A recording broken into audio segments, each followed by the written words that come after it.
ऐसा होता है। हाय एवरीवन, नमस्कार। तो भाई फिर मेरे मन में अक्सर आजकल ये ख्याल आता है कि मैं आप लोगों से अपने ख्याल आजकल शेयर क्यों नहीं करती।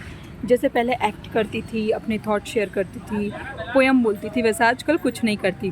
पर आप भी तो हैं ना, मुझे सब्सक्राइब करते हैं ना, मेरी चीज़ों को इतना लाइक करते हैं ना, मुझे ओपनली बोलते हैं कि आपको मेरी चीज़ें पसंद है या नहीं। तो फिर मुझसे क्या एक्सपेक्ट करते हैं। चलो इसका सॉल्यूशन किसी और दिन निकालेंगे, आज करते हैं कोई और बात। तो भाई जैसा कि सब जानते हैं कि मैं पीपल पर्सन हूँ, तो मैं बहुत पसंद करती हूँ जब कोई बहुत आगे बढ़ता है या फिर कोई बहुत अच्छे काम करता है या फिर कोई अपनी लाइफ ट्रांसफॉर्मेशन में आगे बढ़ाना चाहता है। तो मेरी कोशिश रहती है कि ऐसे लोगों को मैं एटलीस्ट मोटिवेट कर पाऊँ। तो ऐसे ही एक टीचर से मैं बात कर रही थी, मैं उनको बोल रही थी, मैडम आप बहुत अच्छा, आपके बहुत अच्छे आपके होम साइंस के और रूरल डेवलपमेंट के टॉपिक्स थे, रेसिपीज़ थी। क्यों आप इंट्रोवर्ट हो तो आप वीडियो तो बनाओगे नहीं, तो क्यों ना आप अपनी चीज़ों को लिख लो कहीं पे। तो आपकी फैमिली का कोई मेंबर या फिर आपके फ्यूचर के कोई स्टूडेंट, क्योंकि उनके स्टूडेंट अर्बन और रूरल और फॉरेनर सब थे। तो मैंने कहा आपका कोई भी यूज़ कर सकता है ना। तो उन्होंने कहा कि सौम्या यार, अब देखो यहाँ पर क्या है कि वो यूएस में सेटल है उनके बच्चे। तो उन्होंने कहा सौम्या मेरे बच्चे और मेरे सब लोग बोलते हैं कि मैं मतलब मुझे ऐसा लगता है कि मैं बहुत टैलेंटेड नहीं हूँ, मेरे जैसे बहुत सारे टैलेंटेड हैं, दुनिया भरी पड़ी है टैलेंटेड लोगों से, मैं उसमें कहीं नहीं आती, मैं एवरेज से भी बिलो हूँ एंड दैट्स इनफ। मैं अपना काम कर रही हूँ, ख़त्म। मुझे नहीं लगता मेरी रेसिपी की या काम की किसी को ज़रूरत है। And I was like same point कहीं सुना था मैंने कुछ साल पहले। क्योंकि अब तो क्या हो गया ना, मेरे दोस्तों को और सबको लगता है कि मैं पागल हूँ, मैं सुनती नहीं हूँ, मेरा दिमाग ख़राब है, मैं किसी की बात नहीं सुनती, मैं बहुत ज़िद्दी हूँ, मैं बहुत स्ट्रॉन्ग हूँ। तो मुझसे अपने दिल की बातें शेयर नहीं करते, स्माइल करके रह जाते हैं। पर कुछ साल पहले तक मुझे बहुत सारे दोस्त और कलीग बोलते थे, जब भी मैं उनको बोलती थी यार तुम्हारी पेंटिंग बहुत अच्छी है, एग्जीबिशन करो, कुछ काम करो, या तुम्हारा ये काम बहुत अच्छा है, तुम्हारा डांस बहुत अच्छा है। What they used to tell me, Saumya हम जैसे बहुत टैलेंटेड लोग हैं, क्या हमारी कहीं गिनती हो गई। And I was like dude, अगर मैं तुम्हारी बातों पर ध्यान दूँ तो फिर मैं तो जिंदा ही ना रहूँ। क्योंकि मैं तो इतना मतलब इतना विरोध मैंने झेला है ना कि मुझे लगा कि मैं ही अंग्रेज सरकार हूँ। यार मैं सोसाइटी के कभी खिलाफ नहीं थी, पर सोसाइटी हमेशा मेरे खिलाफ रही है। आई डोंट नो, मेरी थॉट थोड़े वियर्ड थे, अलग थी, या कुछ ज़्यादा ही स्ट्रॉन्ग निकल गई, या उनके अकॉर्डिंग उतनी कंट्रोलेबल नहीं थी।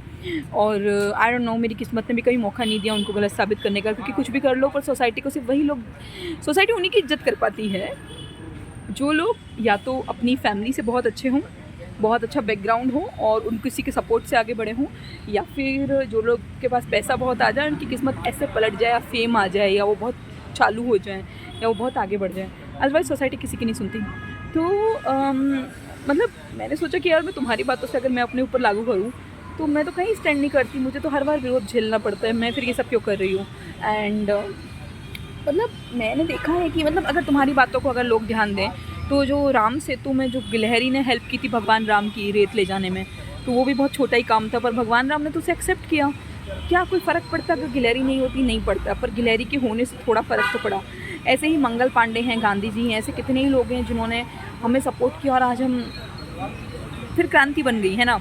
तो आप सब सोच रहे होंगे बड़ी बड़ी बातें कर रही है, फेंक रही है, पर ये बस सच है ना कि हम लोग अकेले स्टार्ट करते हैं चीज़ें, कुछ लोग इतिहास में गुम हो जाते हैं और कुछ लोग इतिहास बना जाते हैं। अब तुम्हारी लाइफ और हमारी लाइफ कहाँ होगी ये तुम थोड़ी डिसाइड करोगे, तुम्हारे कर्मा तुम्हारी किस्मत डिसाइड करेगी, या तुम्हारे अपना सेल्फ कॉन्फिडेंस या सेल्फ वर्थ डिसाइड करेगा।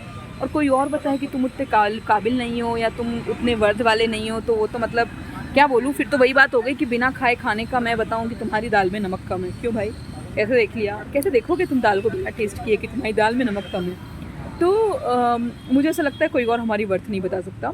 एंड मैंने यार, लोग जब बोलते हैं कि सोसाइटी हमें सपोर्ट नहीं कर रही तो हमें इतना आगे नहीं बढ़ना चाहिए, सोसाइटी से अलग नहीं रहना चाहिए, आई एग्री विथ यू, सही बात है, लड़कियों को थोड़ा सोसाइटी से अलग नहीं रहना चाहिए। बट टेल मी, क्या कोई सोसाइटी है एक्चुअल में आजकल? मतलब पहले होती थी जब धर्म जाति से लोग बढ़ते थे और सुख दुख में साथ देते थे, पर आज जब सबका काम 10 टाइप के हैं, एक ही फैमिली में 10 टाइप के लोग हैं। आजकल सोसाइटी से पैसा देख के, पोजीशन देख के, आपके सपोर्ट देख करके आपको आप अपना बिहेवियर चेंज करती है, जो कि मैं हर दूसरे दिन देखती हूँ।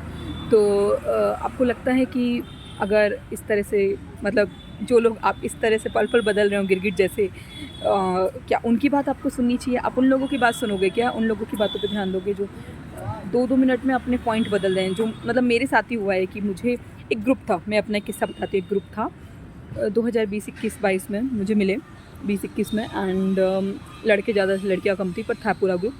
एंड स्टार्टिंग में मैं उस टाइम थोड़ा शायद अट्रैक्टिव दिखती थी, या शायद जो भी था, रूप रंग या फिर जो भी था, मेरा name fame I don't know, कुछ सही था, कुछ एक्स्ट्रा उनको दिखा।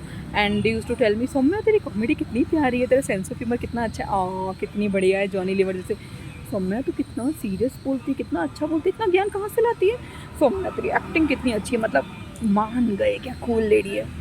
बट कुछ टाइम के बाद उनके कुछ इंटरेस्ट थे, इसलिए वो मेरे पास आए थे। मुझे लगा तारीफ़ कर रहे हैं, they are genuinely interested in me and my work. And उसके कुछ टाइम के बाद मुझे फ़ील हुआ कि वो अपने कुछ इंटरेस्ट से मेरे पास आए हैं। उनके इंटरेस्ट इतने बकवास और इतने घटिया थे कि मैंने उसका सपोर्ट नहीं किया, इनडायरेक्टली नहीं किया। मुझे पता ही नहीं चला कब उनके इंटरेस्ट आया, कब ख़त्म हो गए। एंड उनको समझ में आ गया कि ये लड़की हमें कुछ फ़ायदा नहीं दे सकती। और जैसे उनको पता चला, भले मैं कितनी भी अच्छी दिल से थी, कितना भी प्यार से बात कर रही थी, उन्होंने सेम लोगों की लाइनें बदल गई कि जो सौम्या बहुत अच्छी कॉमेडी और सेंस ऑफ ह्यूमर अच्छा था, वो सौम्या अब उन्हें जोकर लगती थी। जो सौम्या बहुत अच्छा महान बातें बोलती थी, डीप बातें बोलती थी, वो अब उनको बोरिंग लगती थी। जो सौम्या बहुत अच्छी एक्टिंग करती थी, वो उनको बाहर नाचने और धंधा करने वाली लड़कियाँ लगती थी। ये कोई वर्ड है बोलने का, धंधा करने वाले, कैरेक्टरलेस, पर बोलते थे। और मुझे बुरा नहीं लगा। सबने बोला क्यों नहीं बुरा लगा, बुरा लगना चाहिए। तो अब कोई और के बोलने से अगर मैं धंधा वाली हो गई, अगर मैं कैरेक्टरलेस हो गई, तो फिर तो मेरे को 100 बार मर जाना चाहिए, क्योंकि मुझे तो दुनिया 100 बार मार चुकी है ना। और मैं शायद मर भी चुकी हूँ इमोशनली। अब जो जिंदा बची है वो सिर्फ भगवान के मानने पे मरेगी। तो अगर किसी और के बोलने से, है ना, भले वो आपके घर वाले हों, भले आपको दोस्त हो, अगर आपकी वर्थ डिसाइड हो जाए, आपकी खूबसूरती से। लास्ट ईयर मैंने बाल कटवाए थे, कुछ लोगों को तो मैं गंजी बहुत अच्छी लगी, पर जब मेरे बाल आने की, अभी तक के बाल की जो पूरी प्रक्रिया थी, वो थोड़ी अच्छी नहीं थी। एंड बड़ी बड़ी जगह काम करते थे लोग, बड़े बड़े सेंस वाले, हैं ना, बड़े बड़े फैमिली के, पर मुझसे बात करते थे कि तू बहुत अच्छी नहीं दिखती, हमें तुझसे बात करने में अजीब लगता है, क्योंकि तेरे बाल नहीं हैं, या थोड़े थोड़े आ रहे हैं, या उतने अच्छे नहीं आ रहे हैं। अब क्या मेरे हाथ में, मैं बाल को क्या खींच के बड़े करूँ? विग लगा सकती हूँ, ढक सकती हूँ, पर नहीं, तेरी नेचुरल चीज़ें अच्छी नहीं है। एक दिन, 2 दिन, चौथे दिन लगा मेरे को, 2-4 दिन के लिए मैं हिल गई। भले ही आप कितना भी स्ट्रॉन्ग हो, थोड़ा बुरा लगता है, क्योंकि मैं उनसे इमोशनली अटैच थी। Then I am like dude, क्या ये लोग मेरी वर्थ डिसाइड करेंगे? I am like okay fine, अब जो भी ऐसे बकवास बोलेगा वो मुझसे दूर रहेगा, या तो मैं उनको सबक सिखाऊंगी, या तो मुझसे दूर रहेगा। तो मुझे ऐसा लगा कि यार, मुझे लगता है कि कोई आपकी वर्थ डिसाइड नहीं कर सकता, कोई आपकी खूबसूरती डिसाइड नहीं कर सकता। आप कितने खूबसूरत हैं, आप कितने वर्थ, आपकी कितनी वर्थ है, आप कितने काबिल हैं, आपका टैलेंट कितना ज़्यादा है, ये सिर्फ आप डिसाइड करेंगे।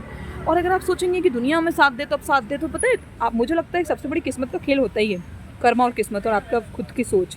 कई लोगों के कर्मा किस्मत बदल जाते हैं जब आपकी सोच रहती है कि हमें करना ही करना है, चीज़ें हो जाती हैं, अदरवाइज़ रह जाती हैं। तो अगर आप ये सोचो कि भाई दुनिया में बहुत सा टैलेंट, हमारी कोई जगह नहीं, तो फिर तो ऐसे तो ये जो हमारे जो इतिहास बनाया है ना, गांधी जी ने, इसने उसने, आपको अगर याद हो, गुरुदत्त साहब, बहुत प्यासा मूवी, भाई कल्ट मूवी, बॉलीवुड में क्या मूवी बनाई थी उन्होंने, लेकिन उस टाइम पर उनको आत्महत्या करनी पड़ी क्योंकि लोगों ने उनका जीना हराम कर दिया और मूवी फ्लॉप कर दी। आई जस्ट विश अगर वो जिंदा रहते और सोचते थे कि लोग तो बोलते रहते हैं हमें अपने काम के लिए रहना है, तो शायद और काम कर पाते, क्योंकि गुरुदत्त की पूजा तो हम सब करते हैं। तो अगर आपको लग रहा है कि आपके को कोई हेल्प मिलेगी तभी आप आगे बढ़ पाएंगे, आपको अगर ऐसा लग रहा है कि आपकी वर्थ या आपकी खूबसूरती कोई और डिसाइड करेगा, तो फिर आप इल्यूज़न में जी रहे हो और आप पगला चुके हो। और अगर आपको लगता है कि आपका, मुझे पता है, मुझे नहीं लगता कि कोई भी दुनिया आपके खिलाफ़ होती है, हमेशा किस्मत आपके खिलाफ़ होती है, या भगवान आपका टेस्ट ले रहे होते हैं, कुछ सिखा रहे होते हैं। क्योंकि मुझे नहीं लगता कि अगर मैं कुछ चाहूँगी तो मुझे नहीं मिलेगा, जब तक मैं उसको पूरी तरह चाहूँगी। मतलब अगर मैं उसको आधा चाह रही हूँ, आधा नहीं चाह रही हूँ, तो मुझे वो नहीं मिलेगा। या अगर वहाँ पे मेरा कर्मा नहीं लिखा है, या भगवान ने कुछ और लिख रखा है मेरी किस्मत में, तो चीज़ें अलग हैं। अदरवाइज़ आपकी सोच और आपकी वर्थ सबसे इम्पॉर्टेंट है। और अगर आपको लगता है ना कि आपकी वर्थ पूरी है, तो आप खूबसूरत भी हो, आप अच्छे भी हो, भले ही आपका चेहरा तेजाब से धुला हो, भले ही आप सुंदर हो, भले ही आप बुढ़े हो, कि भले ही आप जवान हो। और अगर आपको लगता है दुनिया में बहुत सारे टैलेंटेड लोग हैं और आपकी कोई जगह नहीं है, तो भाई, तो जो आप कॉर्पोरेट ऑफिस में काम करते हैं, या गवर्नमेंट ऑफिस में काम करते हैं, या आप मंत्रिमंडल में या पॉलिटिक्स देखते हैं, मोदी जी अकेले नहीं है, उनका पूरा अपना एक ग्रुप है।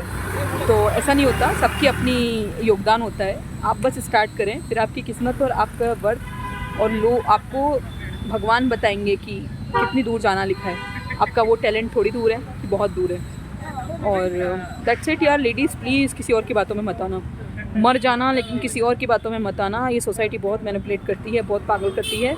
शायद तुम मेरी बातें तब समझो जब मैं कुछ बड़ा बन जाऊँ या मैं कुछ बड़ा करूँ, लेकिन प्लीज़ मत करना ऐसा काम जो तुमको जीते जी मार डाले। सो बाकी तुम्हारी मर्जी, एंड तब तक के लिए टाटा बाय बाय।